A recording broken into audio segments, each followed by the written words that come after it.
The morning sun cast golden rays across the marble floors of the Grand Palace. Victoria stood by the window, watching the gardeners tend to the rose bushes below. Her grandmother, the Queen, had always loved those roses. Every morning for the past 60 years, the Queen would take her tea while admiring them from this very spot. But today was different. The usual morning routine had been shattered by a single phone call. Victoria's hands trembled as she recalled the butler's pale face when he knocked on her door at dawn. "Your Highness, the Queen has collapsed in her chambers. The royal physician has been summoned." Now the palace buzzed with hushed whispers and hurried footsteps. Servants scurried through the corridors, their faces etched with worry. The grand halls that usually echoed with laughter and conversation now felt cold and empty. Prince Alexander, Victoria's brother, burst through the doors. His usually perfectly styled hair was disheveled, and his shirt was hastily buttoned. "Have you heard anything new?" he asked, breathless from running through the palace wings. Victoria shook her head. "Dr. Morrison has been with her for over an hour. No one is allowed in or out of her chambers." The siblings stood together in silence, both remembering their grandmother's strength. She had ruled the kingdom for decades, never showing weakness, always putting duty before personal comfort. To think of her lying helpless in bed was almost impossible. Meanwhile, across the ocean, Prince William was in the middle of a diplomatic meeting when his phone vibrated urgently. He glanced at the screen and saw multiple missed calls from the palace. His heart sank. The palace never called during official visits, unless something serious had happened. Excusing himself from the conference room, William stepped into the hallway and dialed back immediately. His sister's voice on the other end confirmed his worst fears. "William, you need to come home. It's grandmother. She's had some sort of attack." Without hesitation, William ended the call and turned to his aide. "Prepare the jet. We leave immediately." Back at the palace, the Queen's personal secretary, Margaret, was fielding calls from government officials, foreign dignitaries, and concerned citizens who had somehow already heard rumors of the Queen's condition. The news traveled fast in the age of social media, and keeping the situation under control was becoming increasingly difficult. Dr. Morrison finally emerged from the Queen's chambers, his face grave but composed. The family members who had gathered in the adjacent sitting room all stood at once, their eyes searching his face for answers. "Her Majesty has suffered a significant cardiac event," he began carefully.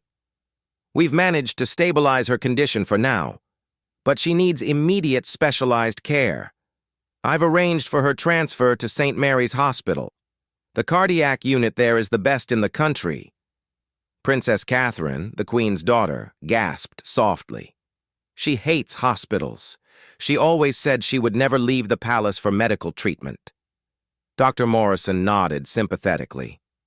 "I understand, Your Highness, but this is beyond what we can manage here. Time is of the essence." The palace staff worked swiftly to prepare for the Queen's transfer. A private ambulance was called, and security teams swept the hospital in advance. The media had begun gathering outside the palace gates, sensing that something significant was happening. As the paramedics carefully moved the Queen onto a stretcher, she briefly opened her eyes. Her gaze found Victoria, and she managed a weak smile.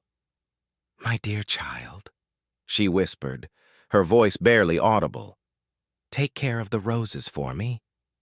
Victoria fought back tears as she squeezed her grandmother's hand. "I will, grandmother. You'll be back to see them bloom again." The journey to the hospital was tense. Police motorcycles cleared the path, and the ambulance moved swiftly through the city streets. Inside, Dr. Morrison monitored the Queen's vital signs, while Princess Catherine held her mother's hand. At St. Mary's Hospital, a team of specialists was already assembled. Dr. Sarah Chen, the head of cardiology, had cleared an entire wing for the royal patient. She understood the gravity of the situation, not just medically, but for the entire nation. As the Queen was wheeled into the cardiac unit, more family members began arriving. Prince Michael flew in from his charity work in Africa. Princess Anne cut short her equestrian competition. Even the youngest royals were pulled from their boarding schools. The palace's press secretary, James Whitfield, faced the challenging task of managing the growing media frenzy. Reporters from around the world had descended upon both the palace and the hospital. He crafted careful statements, revealing enough to satisfy public concern while maintaining the family's privacy. Inside the hospital, the waiting room had been transformed into a makeshift royal receiving area. Government officials came to offer support. The Prime Minister arrived within hours, his face showing genuine concern for the monarch who had guided the nation through so many challenges. As evening approached, Prince William's jet touched down at the royal airfield. He was rushed directly to the hospital where he found his family gathered in worried clusters. His mother, Princess Catherine, embraced him tightly. "How is she?" William asked. "The doctors say the next 24 hours are critical," Catherine replied, her voice strained with exhaustion. "They're doing everything they can." Throughout the night, family members took turns sitting by the Queen's bedside. She drifted in and out of consciousness, occasionally recognizing faces and squeezing hands. The cardiac monitors beeped steadily, each sound a reminder of her fragile condition. In the early hours of the morning, something remarkable happened. The Queen's eyes opened fully, and she seemed more alert than she had been since the collapse. She beckoned for Victoria to come closer. "My dear," she said, her voice stronger than before. "There are things I must tell you. Things about our family, about your future." Victoria leaned in, surprised by her grandmother's sudden clarity. The Queen spoke softly but urgently, sharing secrets and wisdom accumulated over decades of rule. She talked about the burden of the crown, the importance of duty, and the strength required to lead. Other family members gathered around, sensing the significance of the moment. The Queen looked at each of them in turn, offering words of guidance, expressing her love, and sharing memories that made them both laugh and cry. Dr. Chen watched from the doorway, having seen this phenomenon before. Sometimes patients facing critical moments experienced periods of remarkable lucidity. She didn't interrupt, understanding that this time was precious for the family. As the sun began to rise, painting the hospital room in soft pink light, the Queen's energy began to fade again. She closed her eyes, a peaceful expression on her face. The monitors showed her heart rhythm becoming irregular. "Call the Archbishop," Princess Catherine whispered to an aide. The family understood what this meant. They gathered closer, holding hands, creating a circle of love around their matriarch. The palace communications team prepared for all possibilities. Protocols that had been in place for years were reviewed. The nation held its breath, waiting for news. But the Queen, as she had done so many times before, surprised everyone. As the morning progressed, her condition began to stabilize. Dr. Chen emerged from the room with cautious optimism. "Her Majesty is a fighter," she announced. "The treatment is beginning to show positive results. We're not out of the woods yet, but there's reason to hope." The relief in the room was palpable. Family members hugged each other, tears of joy replacing tears of fear. Yet they knew this was just the beginning of what would likely be a long recovery. Outside the hospital, crowds had gathered. People of all ages stood vigil, holding candles and flowers. They sang hymns and shared stories of how the Queen had touched their lives. The outpouring of love and support was overwhelming. Inside her room, the Queen slept peacefully, unaware of the drama that had unfolded around her. Her family maintained their watch, taking shifts to ensure she was never alone. They talked to her, sharing updates about the roses in the palace garden, reading her favorite poems, and playing soft classical music. As the day wore on, more positive news emerged. The Queen's heart function was improving.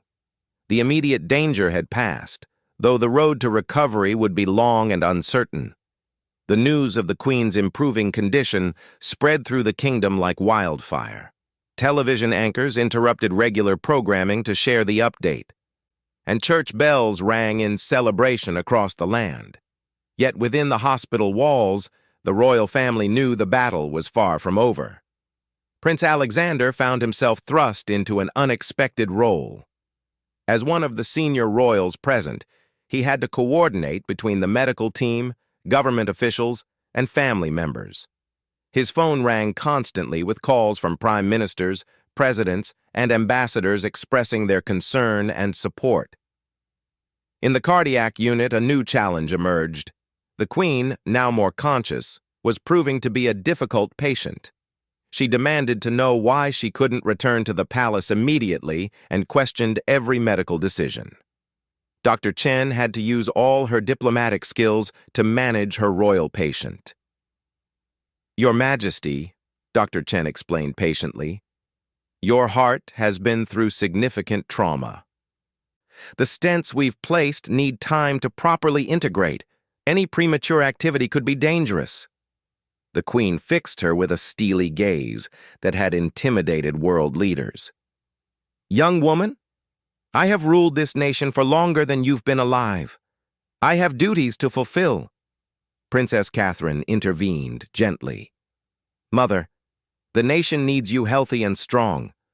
A few weeks of recovery is a small price to pay for many more years of service."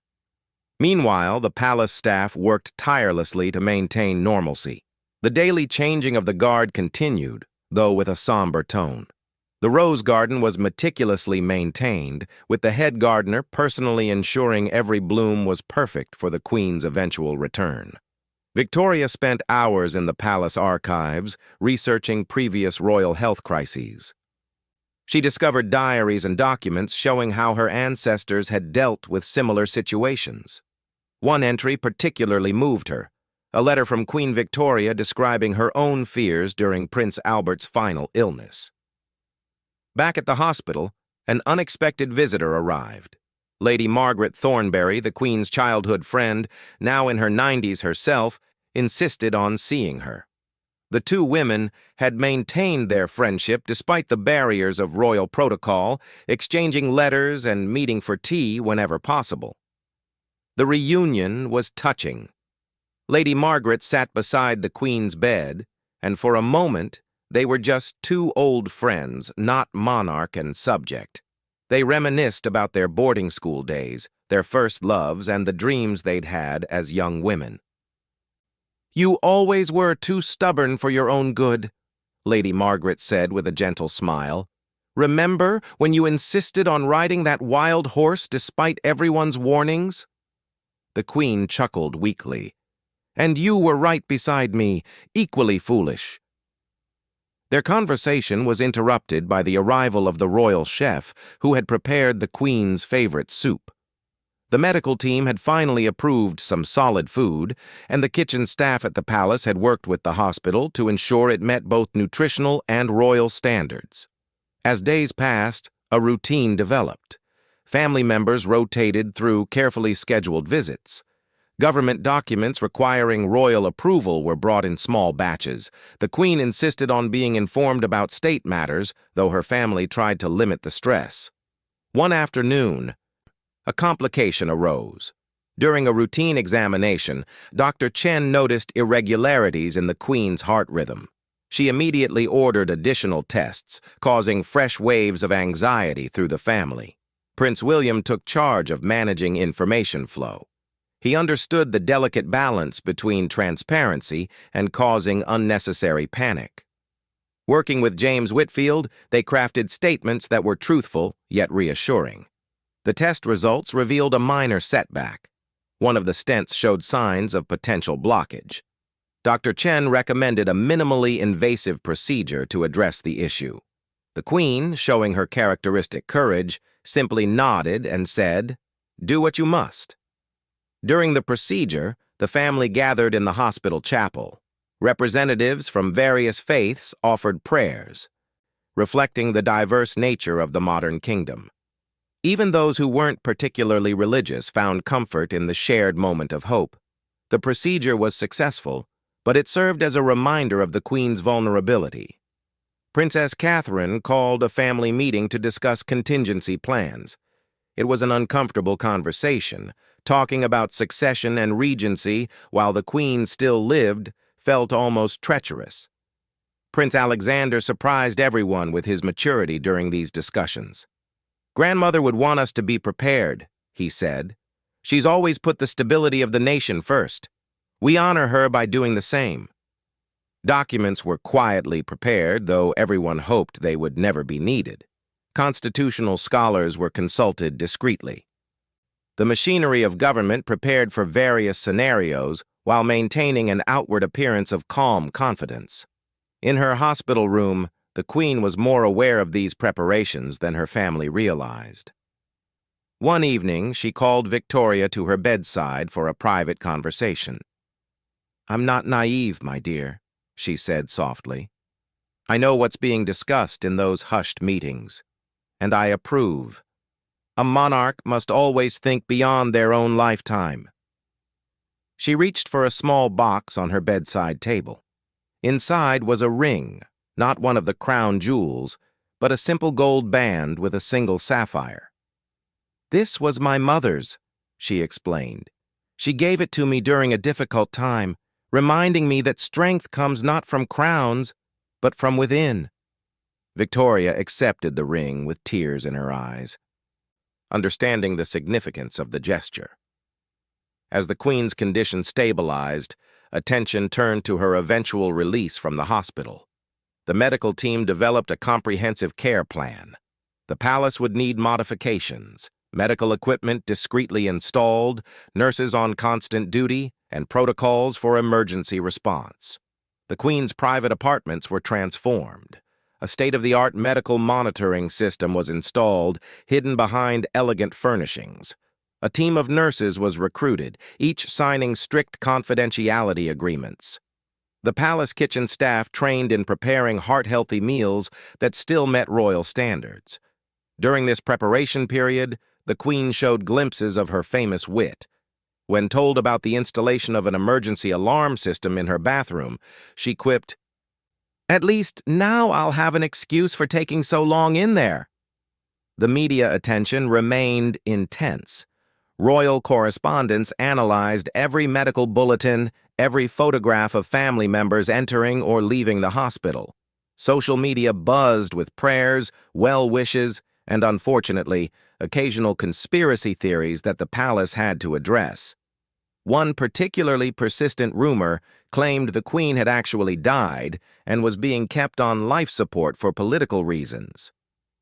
James Whitfield organized a carefully controlled photo opportunity showing the Queen sitting up in bed, reading get-well cards from children across the nation. The photograph had its intended effect, reassuring the public while also revealing the Queen's diminished appearance.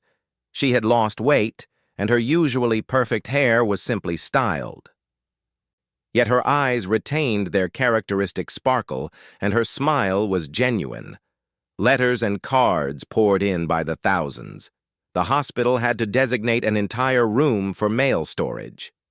Victoria and other young royals spent hours reading them to the Queen, sharing stories from ordinary citizens whose lives had been touched by her reign. One letter particularly moved everyone. A young girl with heart disease wrote about how knowing the Queen was fighting the same battle gave her courage. The Queen insisted on personally signing a response, though her handwriting was shakier than usual. Dr. Chen gradually became more optimistic about the Queen's recovery. "Your Majesty has defied our expectations," she admitted during one examination. "Your determination seems to be as effective as any medication we've prescribed." Plans for the Queen's return to the palace began in earnest. It would need to be managed carefully. A full state procession was out of the question, but neither could it be a secretive transfer. The public deserved to see their monarch returning home. A compromise was reached. The Queen would travel in a specially equipped vehicle, moving slowly enough for people to see her through the windows. The route would be published in advance, allowing well-wishers to gather. Medical teams would be stationed along the way, ready for any emergency. The morning of the Queen's departure from St. Mary's Hospital dawned clear and bright. After weeks of uncertainty, the atmosphere was charged with anticipation and hope. Palace staff had worked through the night to ensure everything was perfect for her homecoming. Victoria stood in the Queen's chambers making final inspections. Fresh roses from the garden adorned every surface, their sweet scent filling the air. The bed had been equipped with discreet medical monitoring devices, and a direct communication line to the hospital had been installed. At the hospital, the Queen was surrounded by her medical team for final briefings. Dr. Chen went through the medication regimen one more time, though by now the Queen could recite it herself.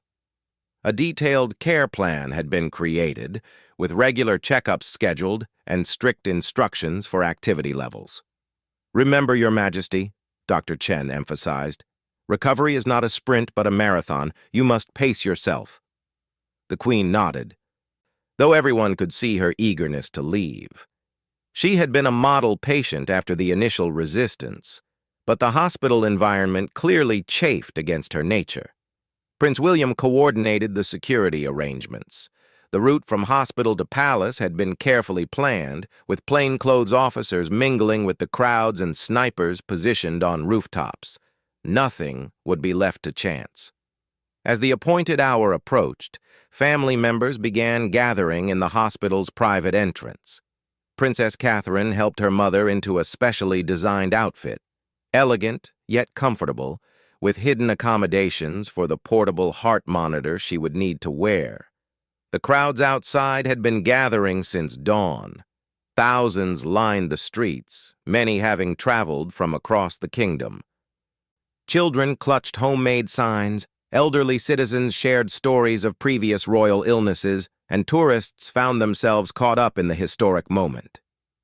When the Queen finally emerged from the hospital, supported by Prince Alexander on one side and Victoria on the other, a cheer erupted from the crowd. She paused at the entrance, raising her hand in a gentle wave. Cameras clicked frantically, capturing the moment for history. The journey home was deliberately slow. The Queen's vehicle moved at a walking pace, allowing her to see and be seen by her subjects. Through the bulletproof glass, she observed the faces of those who had prayed for her recovery. Several times she asked the driver to stop so she could better acknowledge particularly touching displays of support. At one point, they passed a group of nurses from various hospitals standing in their uniforms. The Queen insisted on lowering her window to thank them personally, recognizing the dedication of medical professionals everywhere. Dr. Chen, following in another vehicle, smiled at this gesture. The palace gates finally came into view, decorated with flowers left by well-wishers over the past weeks. As the convoy entered, staff members lined the driveway, many wiping away tears of joy. The Queen had not just been their employer, but a constant presence in their lives for decades. Inside the palace, everything felt different, yet familiar. The Queen moved slowly through the entrance hall, her eyes taking in details as if seeing them for the first time. She paused at a portrait of her late husband, placing her hand briefly on the frame. The first days back were carefully managed. The Queen's schedule was drastically reduced, though she negotiated firmly for certain non-negotiable duties. She would continue to receive the daily government briefings and would meet with the Prime Minister weekly, though these meetings were shortened and held in her private apartments rather than the formal audience room. Physical therapy became part of the daily routine. A cheerful therapist named Robert arrived each morning, guiding the Queen through exercises designed to rebuild her strength. Initially resistant to what she called undignified stretching, the Queen gradually came to appreciate the sessions, especially when she noticed improvement in her stamina. The palace adapted to its monarch's new reality. Elevator usage increased, with the ancient lift systems getting more use than they had in decades. Meeting locations were shifted to minimize walking distances. The daily schedule, once packed from dawn to dusk, now included mandatory rest periods. Victoria emerged as her grandmother's most trusted aide during this period. She accompanied the Queen to medical appointments, took notes during briefings, and served as a gentle enforcer of the doctor's orders. Their relationship deepened, with the Queen sharing stories and wisdom accumulated over her long reign. One evening, as they sat together watching the sunset over the rose garden, the Queen spoke candidly about her experience. "I faced many challenges in my life," she said, "but confronting my own mortality was perhaps the most difficult. It's humbling to realize that even queens are not immune to the frailties of age." The kingdom slowly adjusted to the new normal. Public appearances were limited but meaningful. The Queen's first official engagement after returning home was a video conference with children at a cardiac ward in another hospital. She spoke openly about her own experience, encouraging them to be brave and follow their doctor's advice. Prince Alexander took on more responsibilities, representing the crown at events the Queen couldn't attend. He showed a newfound gravitas, having matured significantly during the crisis. The public responded positively to his increased visibility, seeing in him the future of the monarchy. Government business continued with modifications. State papers were delivered in smaller batches to avoid overwhelming the Queen. Foreign ambassadors presenting credentials did so in shortened ceremonies. The annual garden parties were restructured to allow the Queen to attend briefly without exhausting herself. 3 months after the initial crisis, a milestone was reached.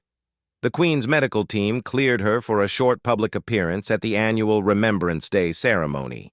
It would be carefully controlled. She would arrive by car rather than walking and would be seated throughout, but it marked a significant step in her recovery.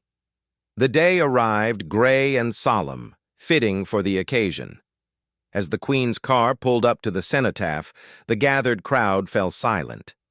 When she emerged, supported by an elegant walking stick but moving under her own power, the silence broke into spontaneous applause.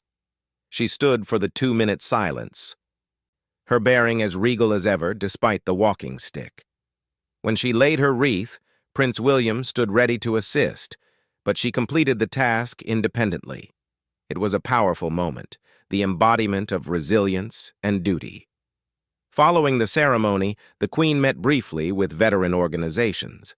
One elderly soldier, himself a cardiac patient, thanked her for showing that life continues after heart problems. "You've given us old warriors hope, ma'am," he said with a salute.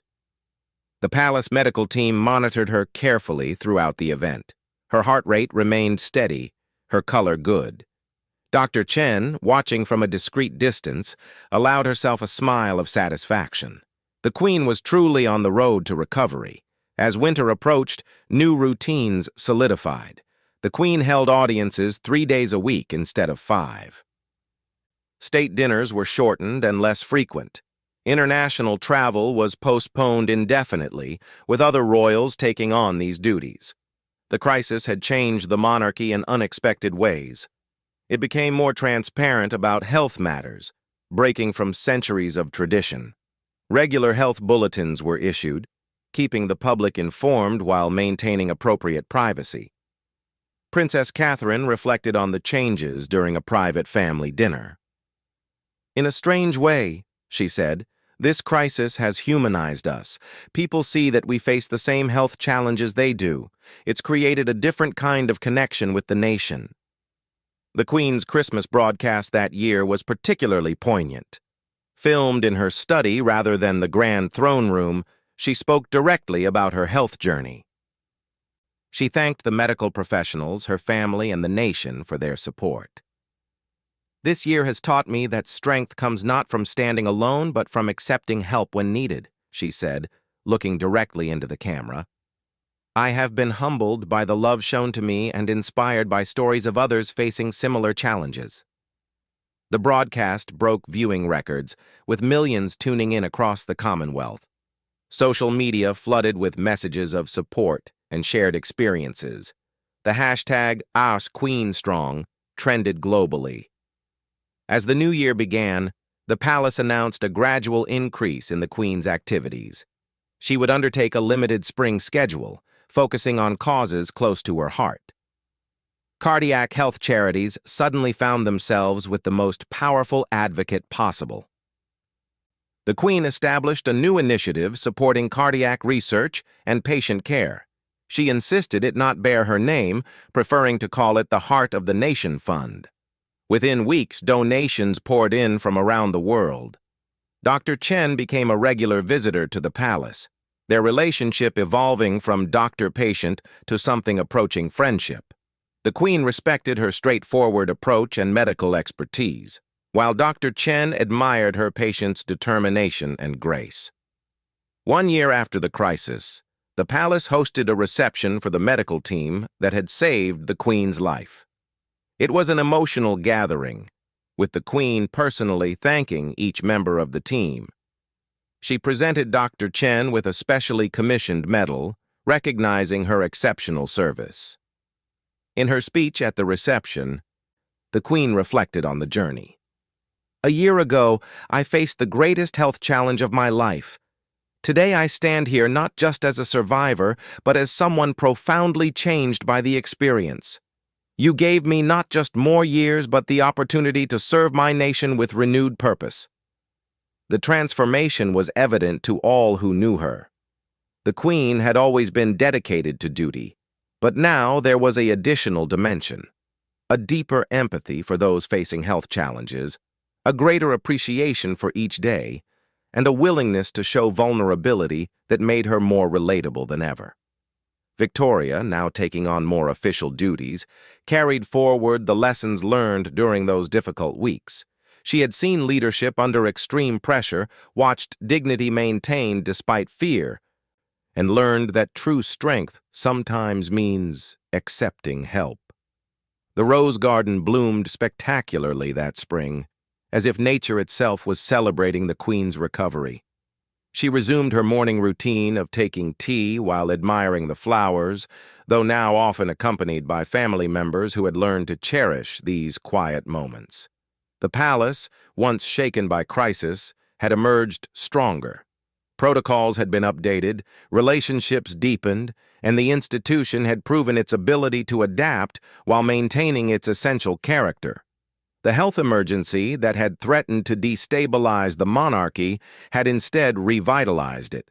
As the Queen continued her duties with modified but unwavering commitment, the nation drew inspiration from her example. Cardiac wards reported increased voluntary compliance with treatment plans, with patients citing the Queen's disciplined approach to recovery as motivation. The story of the palace in shock had transformed into a narrative of resilience, adaptation, and the enduring power of duty, combined with love. The Queen's health journey had become part of the national story, proving that even in moments of greatest vulnerability, leadership could shine through. In the end, the crisis had revealed fundamental truths about the monarchy and the nation it served. Both were stronger than they knew, more adaptable than tradition might suggest, and bound together by ties that transcended ceremony and protocol. The palace had indeed been in shock, but from that shock had emerged a renewed sense of purpose and connection that would guide the monarchy into its future.